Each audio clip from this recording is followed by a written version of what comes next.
Hoy quiero compartir un mensaje que titulé, lo puede ver en pantalla, Columnas falsas. Y hace algunos años leí una historia que me gustó mucho. Christopher Wren fue un arquitecto, diseñador de hace más o menos como 2 o 3 siglos en Inglaterra. Él es famoso en aquellos lados por haber diseñado uno de los edificios más hermosos de Europa. Y no solamente uno, en realidad al menos hay 2 o 3 edificios que son considerados como maravillas arquitectónicas. Y hay uno en particular que no es tan conocido, es el que están viendo ahorita. Ese en realidad no es una gran maravilla, aunque no deja de ser bonito, pero ese es el ayuntamiento de una ciudad que se llama Windsor, en Londres. Es más o menos lo que llamaríamos nosotros la alcaldía. Él lo diseñó hace más o menos como 2 siglos. Ese edificio tiene una historia que me llamó mucho la atención. Cuando se construyó, los nobles de la época llamaron a Christopher Wren para que diseñara y construyera, estuviera al frente de la construcción de este edificio. Él cuando finalmente construye el edificio, como ustedes notarán en la primera planta, en la parte de abajo, hay algunas columnas, que son las que miran ahí. El punto es este, alrededor de 16 columnas construyó. Cuando los nobles llegan a revisar la obra concluida, los nobles dicen, está bonito, me parece agradable, bien diseñado. Sin embargo, tenemos un problema, dicen ellos. Nos parece que hay pocas columnas, se requiere más. El edificio pesa mucho en la segunda planta, así que te recomendamos que hagas al menos unas 4 columnas más. Y Christopher Wren, que él sabía, por supuesto, de diseño, sabía de construcción, él le dijo a los nobles, no hace falta más. Y comenzó a pelear, no él, no hace falta más columnas. Y los nobles de la época, que eran los que pagaban, ellos insistieron, se tiene que construir más, al menos esas 4 más. Y él sigue, no se tiene que hacer, sería innecesario, sería insuficiente, es un gasto que nos podemos ahorrar. Y el pleito siguió hasta que él tuvo que ceder finalmente porque igual a él le están pagando. Finalmente hace 4 columnas. Y estas 4 columnas son muy evidentes. Si usted algún día tiene el chance de ir a Londres, llega a este lado y me confirma lo que yo leí. Porque yo no he ido, no lo puedo confirmar.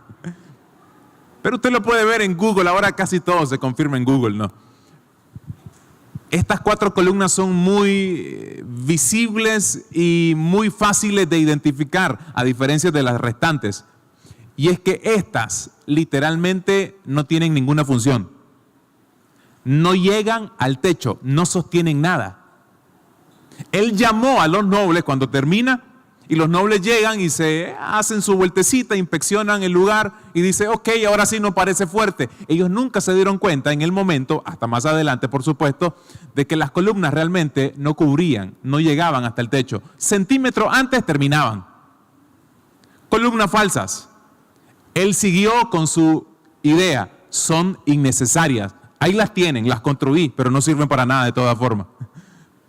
Son falsas. 4 en total. Entonces, la moraleja que saqué de esta historia es esto.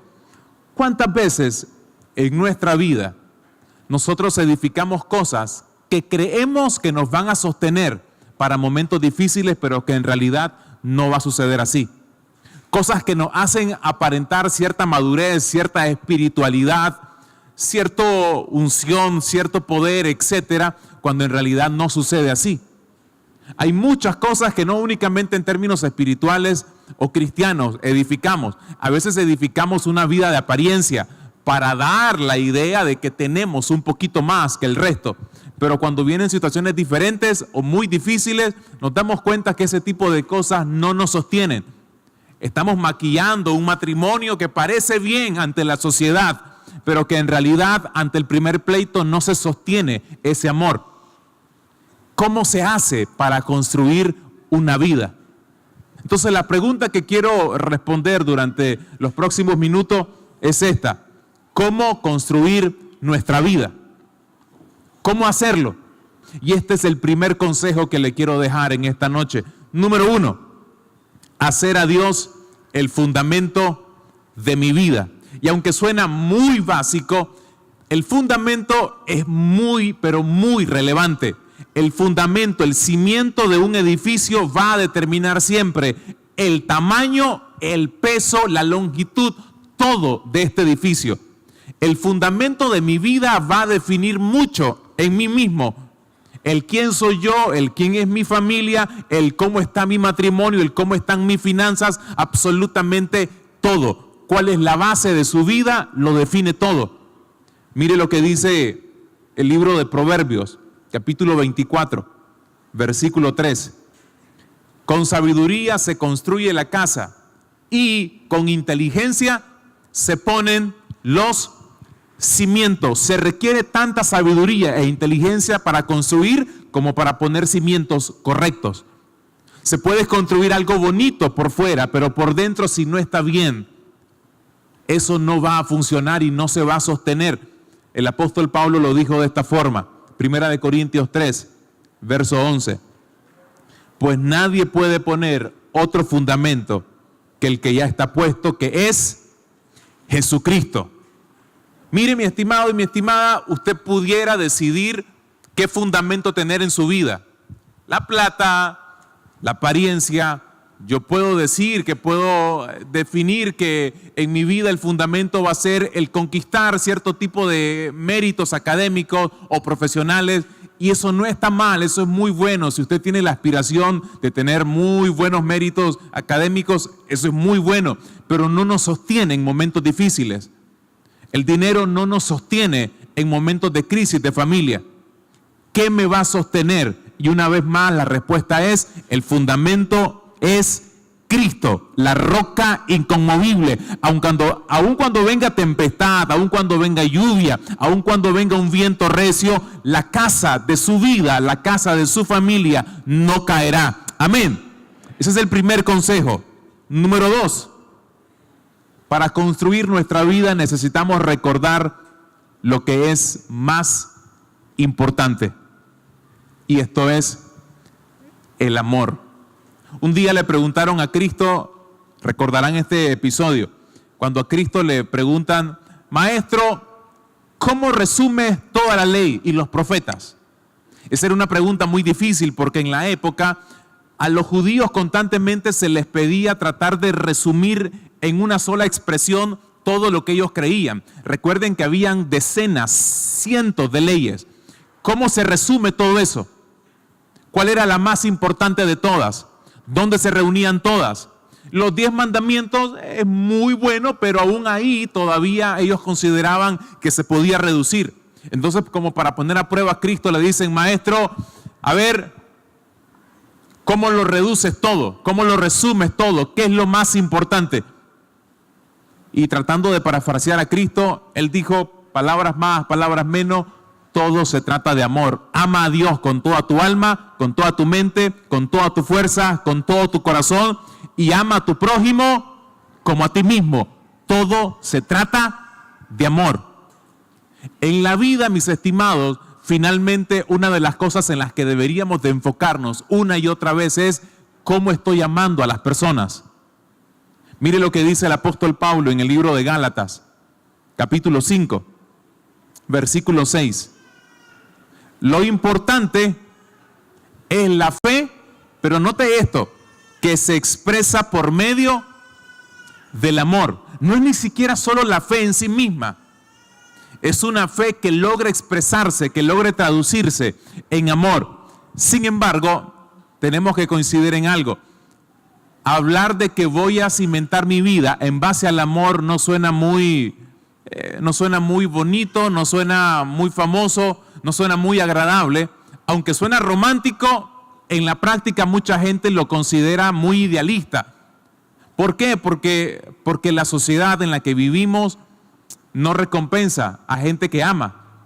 La sociedad en la que usted y en la que yo vivimos recompensan los logros, y de ahí que nos enfocamos mucho en tener éxito.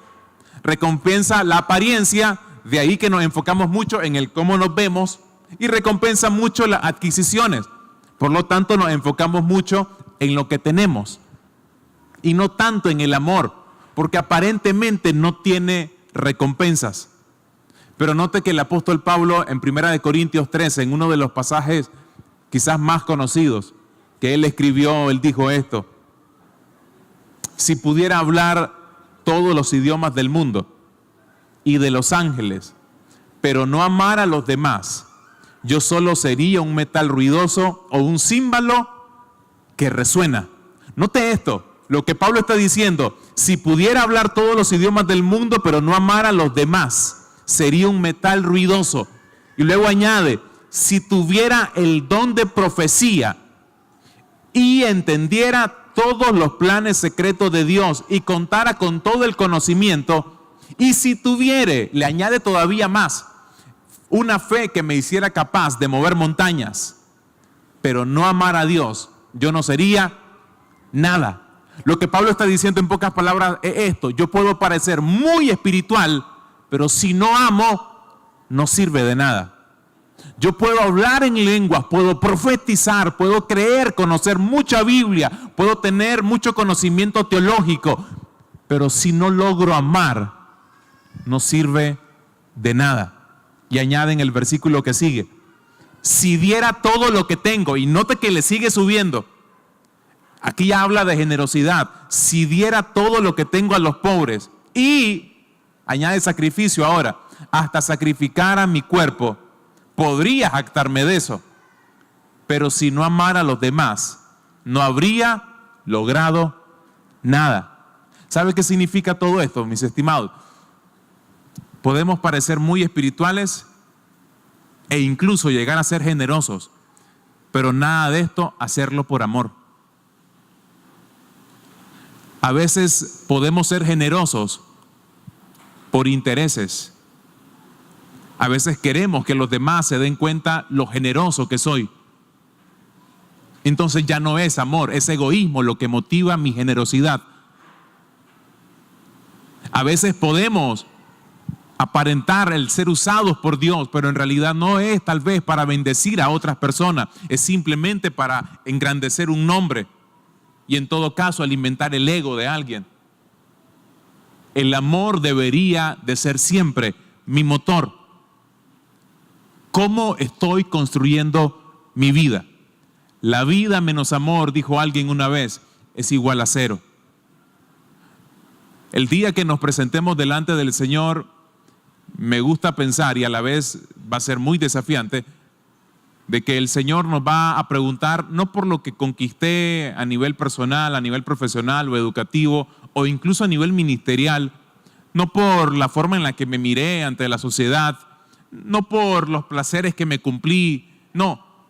Creo que una de las preguntas que el Señor nos va a hacer es: ¿aprendiste a amar? ¿Amaste? Y el amor se expresa de muchas formas. En los versículos 4 dice el apóstol Pablo en ese 1 Corintios capítulo 13, dice en el verso 4: el amor es paciente, el amor es bondadoso. El amor, dice en una versión, no guarda registro de ofensas. El amor no busca lo suyo, no es egoísta, no es jactancioso. ¿Cómo se ama?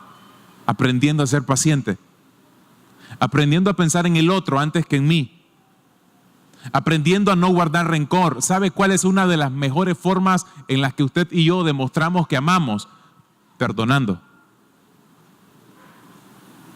La falta del perdón nos impide construir una vida sana. Nos contamina muchísimo la amargura y el resentimiento. Personas que de repente han vivido con amargura o resentimiento difícilmente van a avanzar en muchas áreas de la vida.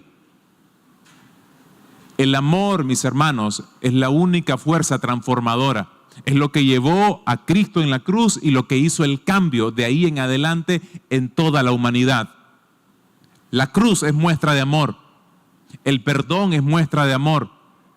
¿Cómo va a construir usted su vida? ¿Cómo lo quiere hacer? El tercer consejo es el siguiente: ¿cómo construyo mi vida? Reuniendo las amistades correctas. Yo necesito asociarme con gente correcta. No significa que no voy a reunirme o no voy a tener relación con personas que tal vez no son tan agradables. No, Cristo se reunía con todos, recuerden. Cristo se reunía con las personas que quizás estaban consideradas en el escalafón más bajo de la sociedad, como también se reunía con aquellas que estaban en el escalafón más alto, con los pecadores y con aquellos que decían que eran santos. Pero Cristo no significa que aunque se reunía con todos, era íntimo de todos. Tenía un grupo muy íntimo. Aún Él decidió asociarse con un grupo más cercano, que aún con defectos era el grupo que iba a estar más cerca de Él. ¿Quién es el grupo que está más cerca de usted? ¿Cómo son? Las personas con las que yo me asocio definen mucho, para bien o para mal, mi futuro. ¿Cuáles son las voces principales que usted escucha? ¿Cuál es la voz de consejo que usted tiene? Escuche lo que dice el apóstol Pablo en 1 Corintios 15, versículo 33. Las malas compañías corrompen el buen carácter. Salomón dijo en Proverbios 14, versículo 7, deja la compañía del hombre necio, porque en él no hallarás labios de ciencia.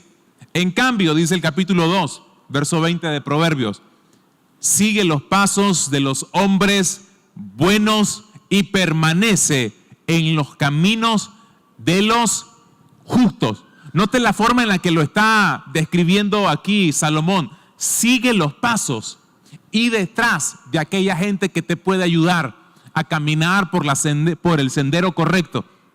Sigue detrás, míralos, ve el ejemplo, ve su madurez, ve el carácter, ve cómo tratan a su familia, ve cómo trata a sus hijos, ve cómo trata a la esposa. ¿Quién es tu mejor amigo? Si está casado, trata bien a su esposa, trata bien a sus hijos. Porque la vida de la persona que es una voz de autoridad o de consejo para mi vida define mucho si su consejo tiene o no tiene un peso. ¿Quién es aquel que está cerca? ¿Quién tiene acceso a tu corazón? ¿Quién lo tiene? Muchas veces nos abrimos delante de personas que no deberíamos de abrirnos y que en lugar de ayudarnos nos pueden perjudicar. El cuarto consejo es el siguiente: comprométase a un gran propósito. Comprométase a un gran propósito. Tanto usted como yo necesitamos una gran causa para vivir. Toditos. Todos necesitamos una razón por la cual respirar. Lamentablemente, con frecuencia nosotros somos de aquellos que construimos nuestra vida en base solamente a nuestros propios intereses, a nuestros propios deseos, a nuestros propios sueños, a nuestro propio anhelo. Y de repente vivimos toda nuestra existencia pensando en cómo hacer aquello que tanto deseo, sin entender que hay causas mayores. Miren lo que dice el libro de Mateo, capítulo 20, versículo 26. El que quiera ser más importante entre ustedes, note esto, el que quiera hacerse más importante debe hacerse su siervo. ¿Sabe cuál es una de las mayores causas a las que usted y yo deberíamos de aspirar? El servicio. El cómo servir a los demás. En Lucas 22, usted lo puede buscar luego en su casa, y Juan capítulo 13, se describe un momento cuando Cristo está en las últimas horas antes de su crucifixión, antes del arresto incluso. Están en un lugar, en el aposento alto, donde los judíos normalmente llegaban el día de la Pascua, la noche, que le denominaban para recordar lo que Dios hizo en Egipto en el pasado cuando los liberó. Ellos se reunían en familia y juntos comenzaban a compartir el vino y el pan, etc. Cristo reúne a sus discípulos. Ustedes recordarán el momento cuando los reúne, los invita, y había una tradición. La tradición era esta: toda persona que invitaba a cualquier amigo le debía lavar los pies. Era una tradición natural, por muchas razones, desde un punto de vista de cortesía hasta por un tema de higiene. Recuerde que la gente no usaba zapatos cerrados como lo usamos hoy. usaban básicamente sandalia. Las calles casi que eran de tierra, la mayoría de los trayectos por donde la gente transitaba. Por lo tanto, y no solamente eso, recuerden que donde comían las mesas no eran altas como las de hoy, en silla. No, recuerden que las mesas estaban casi a ras del piso y la gente, no voy a hacer, se sentaba. Entonces imagínense, pies sucios, si estaban sudados, cerca de la comida, no es muy higiénico. Entonces, hasta por higiene se tenían que lavar los pies. ¿Quién lavaba los pies? Lo tenía que hacer el esclavo de la familia. Entonces, si yo le invitaba a usted llegaba a mi casa y yo le decía al siervo, hey, por favor, láveme los pies a mi amigo, a mi amiga, antes de ir a comer. La pregunta es esta: Cristo no tenía ningún esclavo. ¿Quién iba a lavar los pies? En ese momento, ahí Lucas capítulo 22, es cuando entre ellos comienza una discusión. Señor, no fue con Cristo, fue entre ellos. Hey, ¿quién es el mayor entre nosotros? Comienza el pleito de quién es el mayor.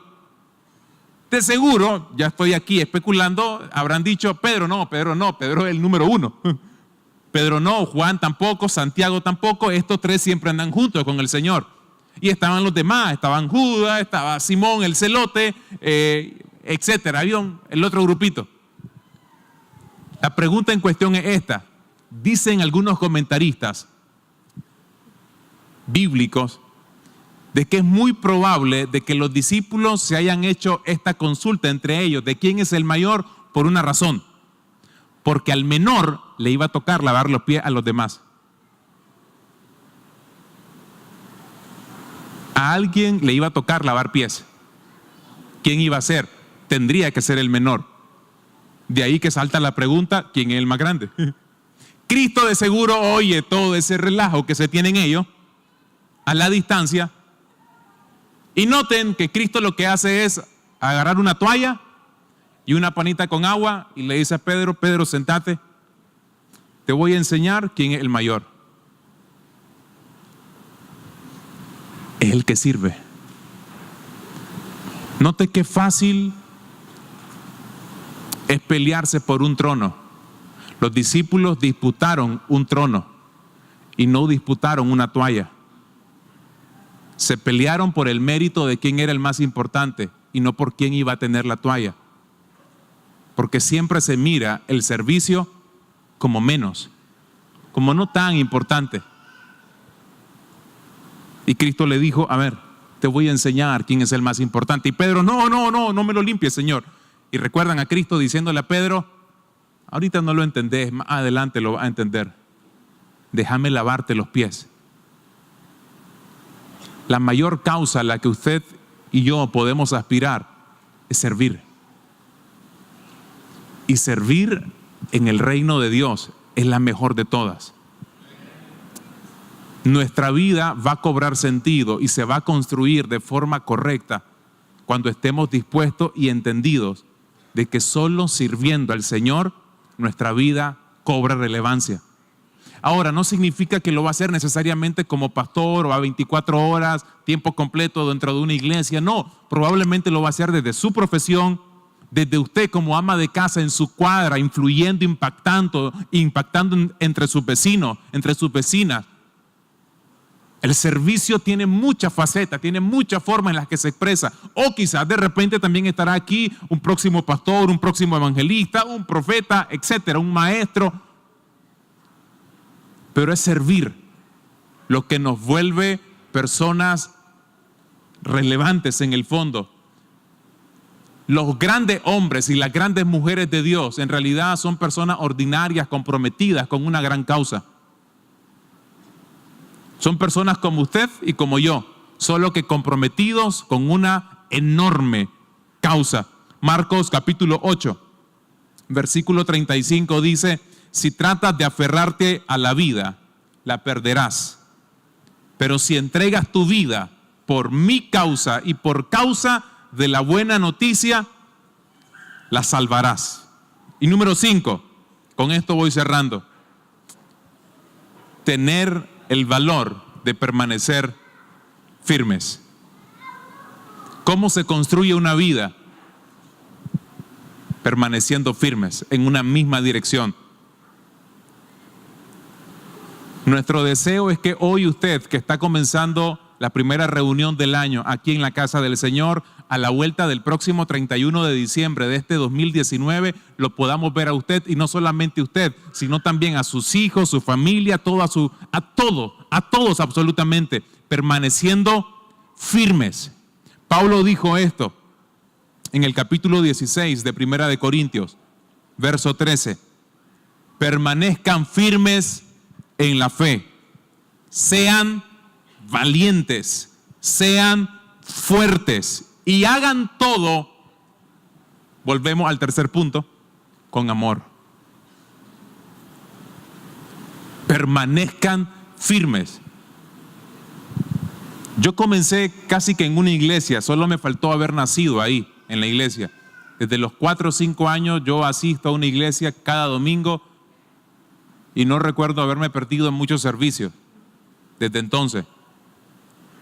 Tengo 34, así que más o menos son casi 30 años visitando domingo tras domingo una iglesia. Y uno con el tiempo se va fijando la cantidad de personas que arrancaron en la misma época en la que arranqué y que ya no los veo, por distintas razones. El anhelo no es solamente que comencemos esta carrera, mis hermanos, sino que la acabemos bien. Es que a la vuelta de los años nos volvamos a ver y podamos decir: hey, ¿qué va de tu vida? ¿Qué está haciendo Dios con tu vida? Dice el escritor de Hebreos en el capítulo 10, verso 39.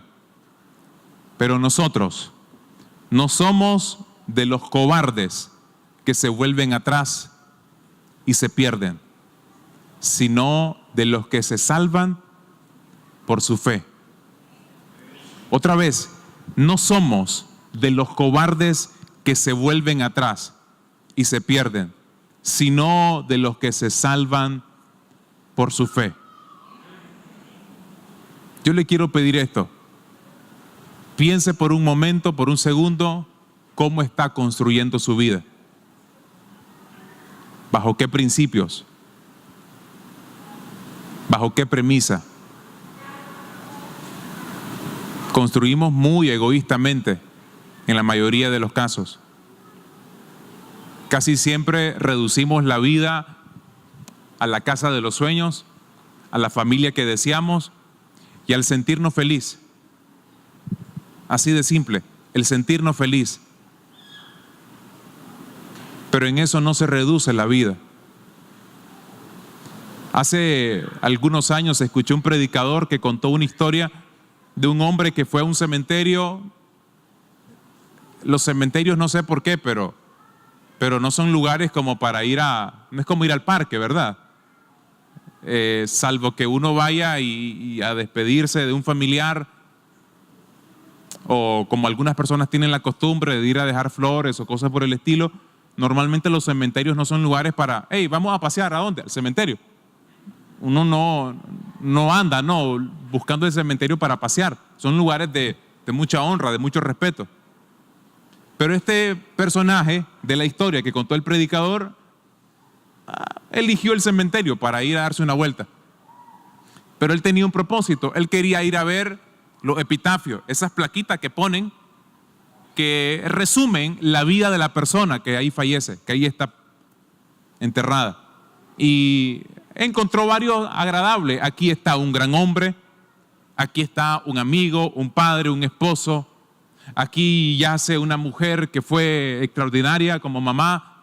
Había varias cosas así. Pero hubo uno que le llamó la atención, que decía esto: qué bueno fue gastarse para Dios. Esa era toda la expresión. Qué bueno fue gastarse para Dios. Luego investigó un poco y se dio cuenta que se trataba de un hombre que había servido en las misiones. Había sido un misionero que literalmente murió sirviendo al Señor. Y era una de sus expresiones: qué bueno es gastarse para Dios. Todos nos estamos desgastando cada día más. Cada día más, aunque Cristo en nosotros es esperanza de gloria, físicamente el cuerpo se va desgastando. O sea, no es que cada día nos volvemos más jóvenes, cada día estamos más, aparece una canita, una arruga, un dolor, algo que de repente no estaba, y tal vez no por descuido, sino por un tema natural de edad. Es normal, nos vamos desgastando. La pregunta es esta: ¿es por algo que vale la pena? Este año es probable que se desgaste, trabajando, por la familia o por muchas razones. La pregunta es esta: ¿Dios va a entrar en esa ecuación del desgaste? Con frecuencia nos desgastamos por llevar el pan a nuestra casa, y eso es bueno, es responsabilidad, sígalo haciendo. Pero ¿con qué tanta frecuencia nos desgastamos por servir al Señor? ¿Con qué frecuencia podemos decir: estoy cansado, pero tengo un compromiso con Dios todavía? Estoy comprometido con Él, sea como sea.